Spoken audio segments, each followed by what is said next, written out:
భూత భవిష్యత్తు వర్తమాన స్థానిక విషయాలు తెలిసినటువంటి వ్యక్తి. ఈరోజు మనం అందరం అర్థం చేసుకోవాల్సిన అవసరం ఉంది.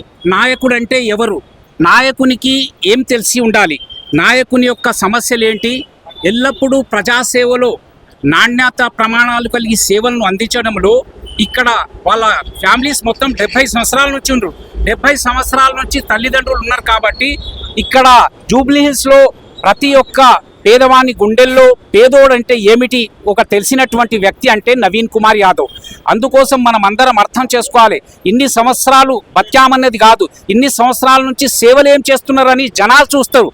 ఆ జనాలకు ఎప్పుడు కూడా ఆపదోల్లో ఉన్నప్పుడు ఆదుకునేవాడే నాయకుడు. ఈ భారతదేశంలో ఉన్నటువంటి 1816 లాంగ్వేజెస్ను, 4600 క్యాస్ట్ను, 6 అతని గ్రూప్స్ను, 29 ఫెస్టివల్స్ను, 29 స్టేట్లో మినీ ఇండియా ప్రజలు జూబ్లీ హిల్స్లో ఉంటారు.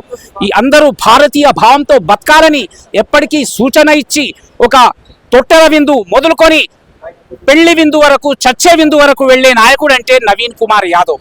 అలాంటి వ్యక్తులకు ఓటు ఇవ్వాలి మనం అందరము. ఈ ఓటు అనే ఆయుధం ద్వారా ఎర్రవాడైనా తెల్లవాడైనా ఏ కులం వాడైనా ఏ జాతి వాడైనా మనకు రాజ్యాంగం కల్పించిన హక్కును ఒకవేళ మనం ఈ బీసీ బడుగు బలహీన వర్గాలు ఈ యొక్క గెలుపుకు ఒక ఉదాహరణగా తీసుకోవాలి.